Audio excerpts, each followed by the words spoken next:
7월 4일입니다. 기도하겠습니다.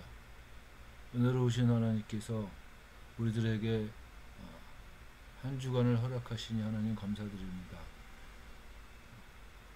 하나님께서 우리의 힘이 되어주시고 하나님께서 우리에게 지혜를 베푸심으로 우리가 하루하루를 하나님의 은혜로 채워나갈 수 있도록 도와주옵소서. 믿고 모든 말씀 예수님의 이름으로 기도합니다. 아멘. 우리는 어저께 변화산 이야기를 묵상했습니다. 변화산에 예수님께서 올라가셔서 변화되는 그 과정이 모세가 시내산에 올라가서 하나님을 만나 뵙고 내려올 때의 모습과 비슷하다고 하는 이야기를 나눴습니다. 세 가지 특징이 있었는데 출애굽기 24장 1절에서는 모세가 시내산에 오를 때에 아론과 아비후, 나답을 데리고 왔다 이렇게 얘기를 했습니다. 예수님도 세 명의 제자를 데리고서 변화산으로 오르셨습니다. 또 출애굽기 24장 15절부터 16절에서는 하나님께서 구름 가운데에서 모세를 부르셨다 이렇게 얘기를 했는데 예수님의 제자들도 이는 내 사랑하는 아들이요 내 기뻐하는 자라 너희는 그의 말을 들으라 이 말씀을 빛나는 구름 사이에서 듣습니다.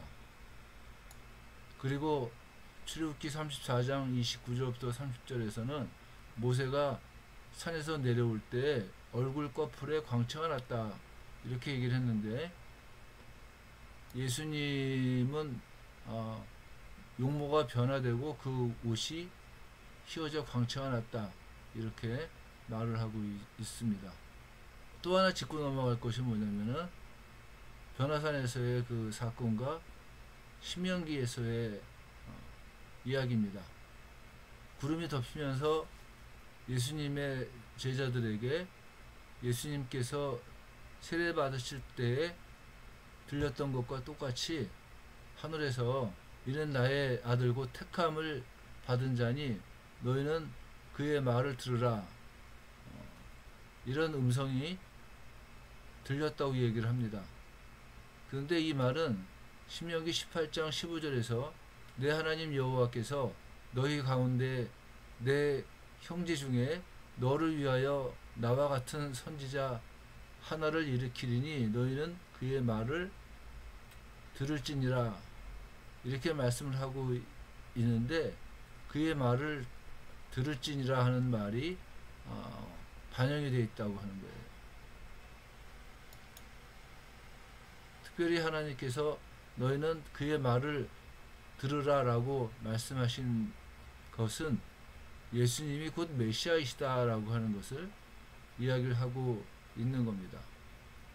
그러니까 변화산에서 너희는 그의 말을 들으라 라고 하나님께서 말씀하셨는데 예수님 말씀을 듣느냐 안 듣느냐는 예수님이 메시아이신가 아닌가를 판단하는 판단의 기준이 된다고 하는 거예요. 그래서 메시아이신 예수님께서는 제자들에게 인자가 죽은 자 가운데서 살아나기 전에는 본 것을 아무에게도 이르지 말라 이렇게 말씀을 하셨습니다. 예수님께서 이렇게 당부하신 이유는 예수님의 변형과 모세와 엘리야로 인해서 예수님께서 앞으로 십자가를 감당하는 일들이 방해받지 않게 하기 위함이다 이렇게 생각을 할 수가 있습니다. 예수님의 제자들은 예수님께서 변화산에서의 그 모습을 인자가 죽은 자 가운데에서 살아나기 전에는 말하지 말라고 얘기하는 당부를 들었습니다. 그래서 베드로 같은 사람은 나중에 예수님께서 부활하시고 난 이후에 베드로 후서에서 우리 주 예수 그리스도의 능력과 강림하심을 너희에게 알게 한 것이 교묘히 만든 이야기를 따른 것이 아니요 우리는 그의 큰 위엄을 친히 본 자라. 지극히 큰 영광 중에서 이러한 소리가 그에게 나기를 이는 내 사랑하는 아들이요 내 기뻐하는 자라 하실 때에 그가 하나님 아버지께 존귀와 영광을 받으셨느니라. 이 소리는 우리가 그와 함께 거룩한 산에 있을 때에 하늘로부터 난 것을 들은 것이라 이렇게 경험을 이야기를 했습니다. 어쨌든 제자들은 인자가 죽은 자 가운데서 살아난다는 말이 무슨 말인가 궁금해졌고, 또 하나는 예수님께서 변화산에서 엘리야와 모세와 함께 이야기하는 모습을 봤는데 그 모습이 이 말라기에서의 그 예언, 보라 여호와의 크고 두려운 날이 이르기 전에 내가 선지자 엘리야를 너희에게 보내리니 그가 아버지의 마음을 자녀에게로 돌이키게 하고 자녀들의 마음을 그들의 아버지에게로 돌이키게 하리라. 돌이키지 아니하면 두렵건대 내가 와서 저주로 그 땅을 칠까 하노라. 이렇게 예언한 말라기의 이 예언을 바탕으로 해서 예수님께 어찌하여 서기관들이 엘리야가 먼저 와야지만 되느냐고 물었습니다. 제자들의 질문에 대해서 예수님께서는 엘리야가 과연 먼저 와서 모든 것을 회복하거니와 어찌 인자에 대하여 기록하기를 많은 고난을 받고 멸시를 당하리라 하였느냐. 그러나 내가 너희에게 이르노니 엘리야가 왔을 때 기록된 바와 같이 사람들이 함부로 대우하였느니라. 이렇게 말씀을 하십니다. 예수님의 말씀을 바탕으로 생각을 하면은 이스라엘 백성들은 엘리야를 받아들임으로 아버지의 마음을 회복하든지 아니면 거부함으로 하나님의 징계를 받든지 둘 중에 하나의 선택밖에는 없는 겁니다. 그런데 성경에서 기록한 것대로 세례요한을 함부로 대했습니다. 엘리야로 왔는데 엘리야로 온 세례요한을 감옥에 가두고 또 참수를 해서 죽이기까지 하지 않았습니까?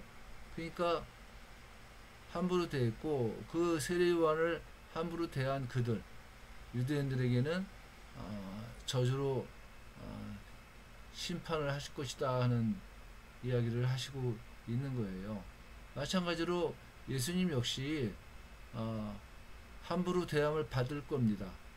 유대인들에게 잡혀가고 매질을 당하고 십자가에서 고난을 당하는 그런 일들이 있을 것이라고 하는 것을 암시를 해주고 있는 겁니다.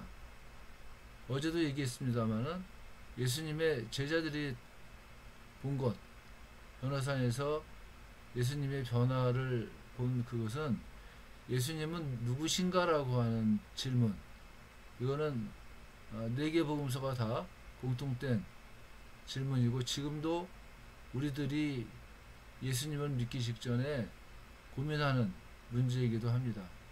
그런데 이 질문에 대해서 베드로가 신앙을 고백하면서 얘기했던 예수님은 그리스도시요 살아계신 하나님의 아들입니다 라는 답을 확증해서 보여준 겁니다. 그리고 그뿐만이 아니라 누가가 말한 것처럼 예수님은 예루살렘에서 별세하실 건데 그 별세란 말이 엑소두스란 말이에요. 그래서 예수님께서는 예수님을 믿는 하나님의 백성들을 이끌고 죄악의 나라에서부터 엑소두스 탈출할 것이라고 하는 이야기를 하면서 예수님의 고난 후의 영광을 감히 보여준 겁니다.